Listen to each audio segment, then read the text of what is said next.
What's up, everyone? Welcome back to another episode of Kinda Different, a podcast where we talk about innovation in dental care. We connect with some of the best and most amazing people in the industry and in this profession, and we talk together about how we can make dental care more human. I'm Dr. Matt Allen, CEO and co-founder of DifferentKind, and your host for Kind of Different. And I am absolutely thrilled today to be joined by an amazing person who has an amazing heart for not only this industry and this profession, but for patients and for staff and for employees and for everyone that's involved in this ecosystem. Cassie Tallon, who's just a passionate DSO integrator of marketing operations. She is just amazing. And so, Cassie, thank you so much for taking the time to join us today. I would love for you to add a little bit more color to that intro that I just had for you. It was a little bit clumsy probably, but I would love for you to add your own color to that and let us know a little bit more about who you are, what you do, what you care about. Sure. Hi, Matt. Thank you so much for having me. So started in this space back as just an individual office manager over 9 years ago now, and helped a practice grow and thrive. And then 5 years into that, went into an acquisition, partnered with a DSO, and then became part of a DSO, helping to grow partnerships for dentists. And then over the last year, really just growing individually in the space to learn as much as I can about the operational aspects and how to influence people to be better leaders. And so it's just been a great journey. I've been an integrator of operations and marketing for a long time, but to enter into the dental space is near and dear to my heart. Stems from starting in my family, and is just continuing today. So happy to be here with you. Awesome. Well, thank you so much, Cassie. We really appreciate you joining us. And I think we're all going to learn a lot from this conversation. And I would love to start off. We've talked a number of times before this, but we haven't talked specifically about this topic. And, as I was thinking this morning of, hey, what are the things that Cassie can teach all of us that I think we would all be really, benefited from learning. I was thinking about this concept of flourishing, and there's this thinker, kind of psychologist, person at Harvard named Tyler Vanderweel. And he has this idea of this kind of topic called flourishing, of just kind of beyond like how we can conceptualize health in general, right? It's not just obviously the lack of disease or whatever, but there's all these different categories in it. So there's, happiness, mental and physical health, meaning and purpose, character, close social relationships, financial stability, and various questions under each of those things. And I think about innovation in dentistry in terms of, I think a lot of people think about technology, or they think about, some kind of device, right? Generally, when we think about innovation, those are probably words that come to our head. And we probably don't think about happiness, or we probably don't think about meaning and purpose or character.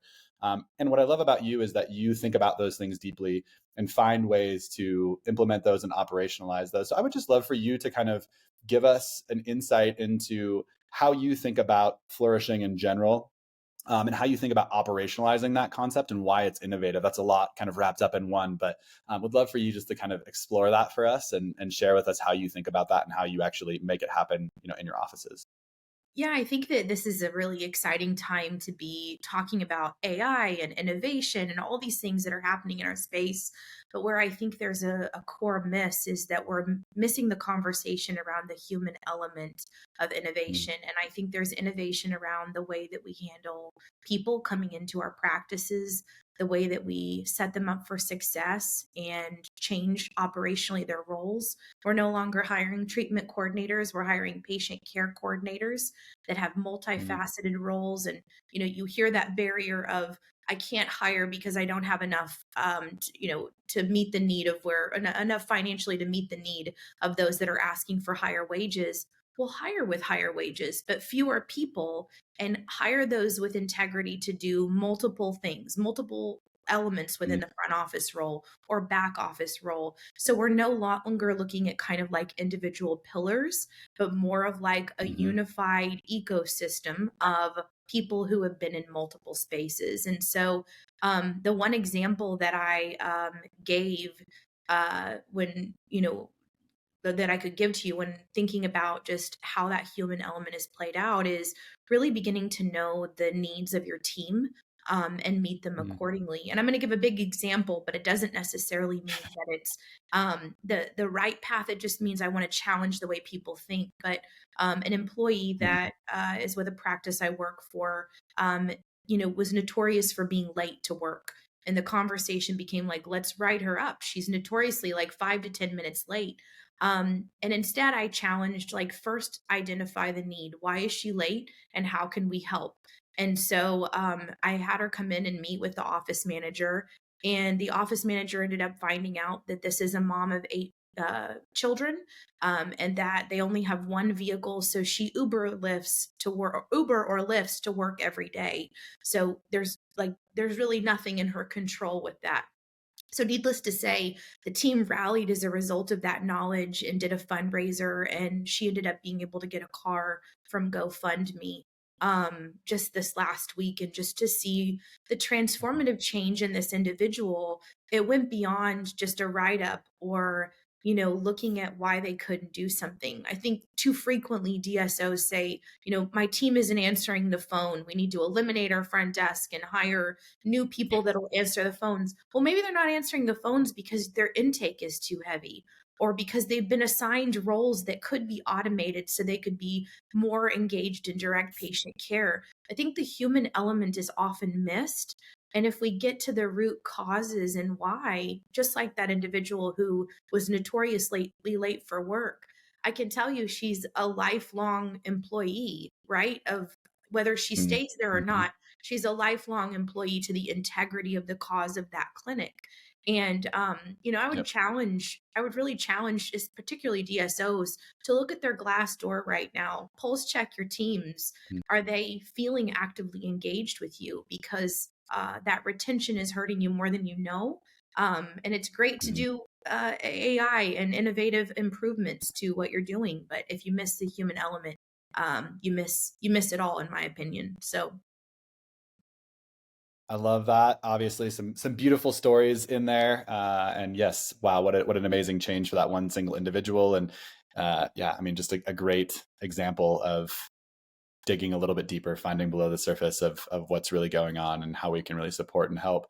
I think it's easy in this world of KPIs and data and whatnot, right? And I mean, certainly, obviously, DifferentKind, that's kind of what we do, right? Of helping people have data in spots that they haven't had data.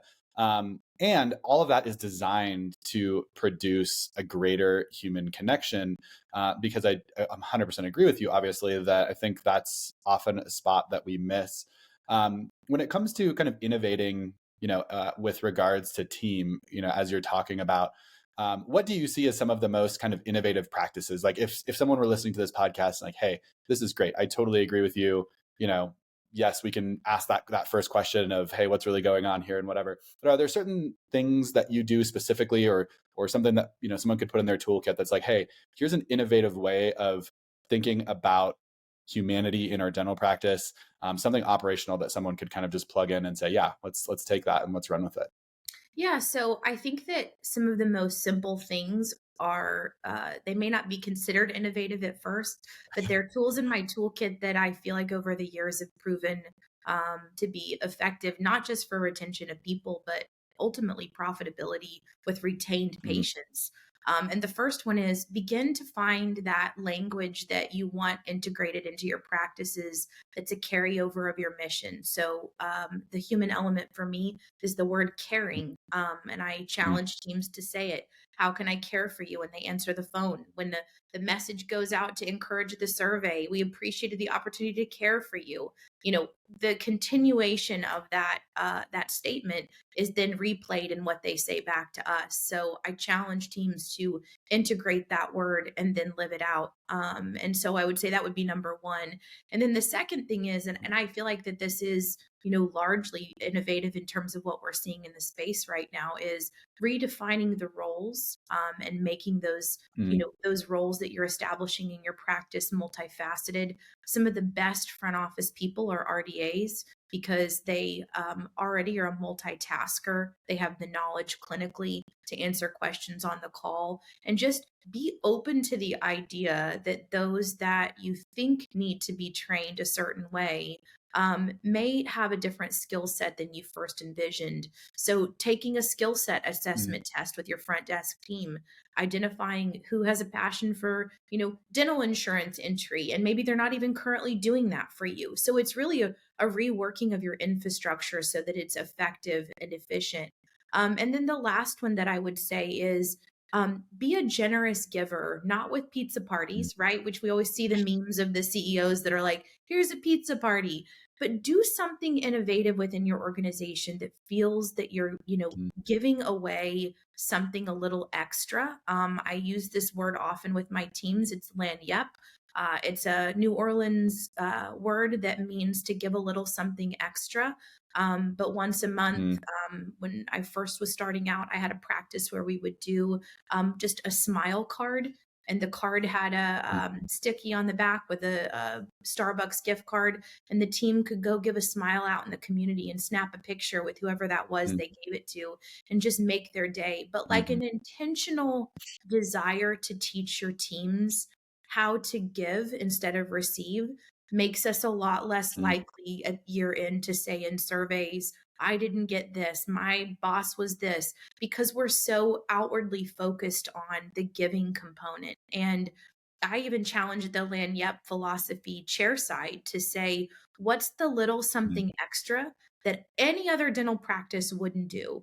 And one team member blows up a glove and then makes a smiley face on it in a pediatric office and hands it to the kiddos. And that's like a mm, signature gift. Like these are the things that to me are the lagniappe, the power of that little something extra. And that to me is an innovative thought because people are looking for their why. They're trying to figure out what it mhm. is they want to do.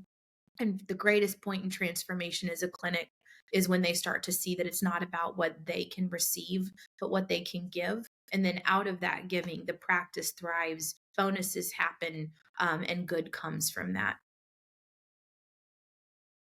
Man, yeah, that is convicting and challenging and beautiful, and so many good words that just really make me happy this morning. So thank you for sharing that. And I hope that a lot of our listeners will be thinking about that and thinking about that concept of Lagniappe, especially as how they, operationalize that. I absolutely love that. You obviously are a very giving person. You are a very generous person. You are a very kind person. And I would love for, people I'm sure have met you at conferences and seen you and interacted with you and loved you. And I think there's probably stories that they might not know about you or things about you that they might not know. So I'd love to kind of transition into that connection section where we learn just a little bit more about you as a person, and kind of keeping with that theme, right? How do you show gratitude, and how do you make sure that you cultivate that in yourself? Like, what are those practices for yourself first? Because we can't. It's hard to give gratitude, right, if we're not cultivating that ourselves first as a leader. But then, how do you kind of that feel like you best show that to your teams, on a daily basis? I'd love to hear your answer there. Yeah, I love that you asked that question. So for those that don't know me, my dad is a dentist. I grew up in a dental office. In fact, my mom was a dental hygienist, and so some of my early memories in the dental office were sitting on the lap of patients. I'm sure this is totally not kosher today, like not approved today, but it was good back then. But I would sit Yeah. on the laps of the patients while my mom cleaned their teeth, and they would watch me and talk to me in the small town I was raised in. And I loved being a part of that. I helped hand out flowers for birthdays as patients walk in. I, stuffed recare envelopes back in the day, but was culturally raised in a dental office. And then from there, have just gone on to just really have some beautiful experiences in the dental space. But, Matt, I think the one takeaway I would share just as a point of where gratitude really took on a different life for me was a little over a year ago. I transitioned out of P4D to take a C-suite level job at a DSO. And 3 days before that opportunity was set to start, I'd signed all my paperwork. They called me and let me know the board had called a meeting and that they were no longer going to be able to hire me. And Mm, I had a choice to make. Am I going to keep going? or am I going to let this define me? And so, literally, the thought that came into my head was we are either defined by the moments in our life or we are refined. And I Mm, want to be refined. I want to be better every day than I was the day before. And so, gratitude, I'd always had a gratitude journal that had been given to me years ago by my Gigi. That she encouraged me to show gratitude and be joyful. But in that journal, I started writing different things. Like before, I would write things like, mm, I'm grateful for my children, I'm grateful for my home, like kind of like just the physical. And then I started recognizing that my gratitude was more the engagements that were happening within the day. Like I have so much gratitude just for mm, yesterday, for the connections I made in a dental office, of just like really connecting with the people that I get to work with. And so mm, gratitude became more relational than physical. And mhm, so, if I could mhm. give anyone a takeaway, is that, your circumstances are always subject to change, right? Like in a given moment, any one of us could have a job change or transition or a life event that scares us at our core. Mhm, But where I have just found so much like strength is to have that gratitude be centered in me of just the relationships I get to make. And then I mm, also, in my huddles that I teach teams to do, before they can start yeah, anything within the day, they have to share points of gratitude. So we go around the room mm, and share gratitude. And then there's one more thing, and this is a little gold nugget for those that are in operational leadership. But if someone is coming to you with a problem, they have to mm, share one positive point of gratitude before they can mm. share the vented whatever it is. So I literally have worked with teams Yeah, before that I'll say, go back, wait, time out. Just tell me one really incredible thing before you share that pain point or that vent session. And it's funny. I think it changes the way that they say the negative statement mhm, because they had to mhm. start it with a point of happiness and gratitude. And I just think the more we can incorporate that in our lives, the more fulfilling it is. I love it. I love it. It reminds, the studies, right, where they talk about like how you come across, right, if you're smiling when you answer the phone versus if you're Yeah. not, right? And it's kind of a similar mindset, right? Of, those small things of disposition and mindset, right, really matter when it comes to, how you come across and Yeah. how you And feel about that as well. So oh, yeah, and if you go tell ahead. teams to say, "How can I care for you?" when they pick up the phone, Mm, they're far more inclined to be thinking subliminally, "How am I going to care for this person?" than if they pick up the right. phone and the script is so well versed, right? And it doesn't involve the word care or, something that feels relational. And I like to do that because it's a reminder to us. If I just said, "How can I care for you?" and then the next words out of my mouth are not caring, it's on me. So I see a change in the way they answer the phone. And even when I'm there and I'm answering the phones in an office, like that's the same thing for me. I feel a conviction to rise up and be better at caring for people. Man, I love it. Um, I mean, there's so much here. I would encourage any of you that meet Cassie at a meeting, sit down with her for 15 minutes, ask her one or two deep questions, and she'll just give you a wealth of information. At least that's been my experience. And you are such a great thinker. I think about a lot of these things, and yeah, and also not just a thinker but a doer. And that's what I love about that. So let's talk a little bit about making dental care more human for our last few minutes here together. And I want to specifically ask you about something that I think is, important and that you do really well, right? So, I think when we think about making dental care more human, often it's, one person to one person in a chair, right? But there are in a dental chair, there are upstream things that happen there, right? There are, hey, how's the culture of this office? And especially and increasingly in a world where DSOs, own more and more practices and there's, more of them, that piece of integrating, and you mentioned at the beginning, you are an integrator. I would love to hear how you think about that specific transition, right? Because I think that's a really important transition for DSOs in general as they think about how do we integrate new offices in? How do we help them understand our culture? How do we help them, walk through potentially a difficult time? It's not easy, right? Maybe for them. So we'd love to hear, how you think about that. If you have any stories about that, because I think that is a really good starting place for then how that transitions to impacting the team, obviously at the office, and then impacting the patient. Yeah, and I think, Matt, for me, it started at Partnerships for Dentists when I could take the knowledge I had from working as an office manager and start to kind of teach this same philosophy that we found to work best for adding the human element was, and really I think this is where DSOs get it, to be honest, get it wrong, which is we're thinking about the KPI as a linear, right? Patient comes in, patient exits, accepts treatment. There's my measure. And where we transitioned at P4D, it which is to this model of the human connection in this kind of cyclical phase where it's a patient experience and a continuum of care. So we're not asking to care for them once. We're not asking to just repair the one tooth and then we'll see them when another tooth breaks 2 years from now. But what's the Yep. continuum of care and the loyalty that's established along the way? So for me, the human element became, as I'm coaching and teaching, is the patient enters into the practice, feels valued, loved, connected to, because I've told you I'm going to care for you, and I do, Yep. all the way Yep. through the process, right? The ease of billing, the ease of entry of information, the engagement chair side. I often reference the dentist that I worked with initially that said when he would walk into the room to the patients, if at any point when I'm caring for this single tooth, you feel like I forgot that the rest of your body is connected to that single tooth, I want you to let me know. Like he intentionally said, like, Mhm. I'm caring for all of you.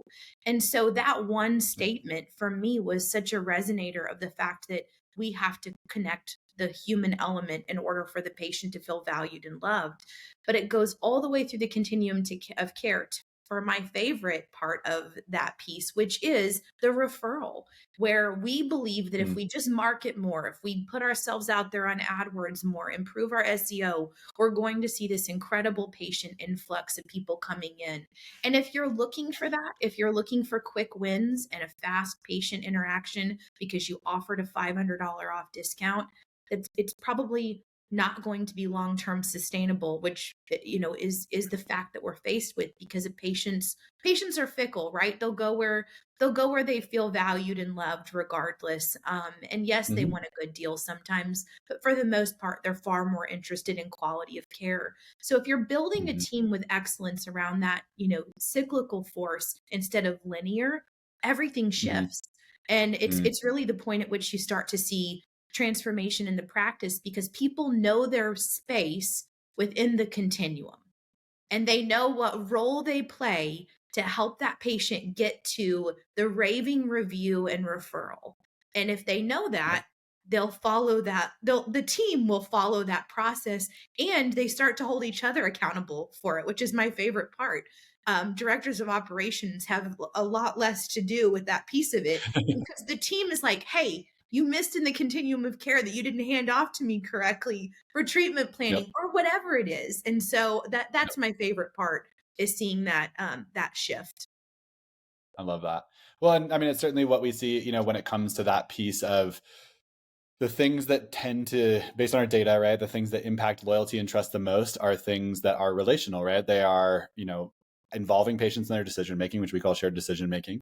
So, do I have a say, right, in what I want, going on with my health, right? Not just something happening to me or even for me, but with me, right? It's that kind of co creation piece, right? Active listening and patient consideration, I think, which you kind of hit on all of those things there. And those are things that can happen throughout the course of that cyclical care, right? It's not just a one-time thing. Here's one listening statement that I make, right? But if they call, if they do this, if they have an issue, right? Like we can do all of those things throughout the continuum of care. And those are things that are more than just transactional. They are relational and deeply important to, I think, what matters most to patients. So Yeah, and yeah, we just I love that. we just had that with the decision making piece to tag team with that, where DifferentKind showed us that a patient didn't feel like they were part of the decision making. And so Mm. we actually went back and talked about it as a team. And where the miss was, is the patient had a watch on a tooth. The mom wanted to Mm. have an active engagement in the conversation around that. And we missed it. We didn't cover it Mm. again. So it's the Yeah. it's the active listening from the very beginning and being prepped and ready for the visit to say, "Hey mom, like lean in.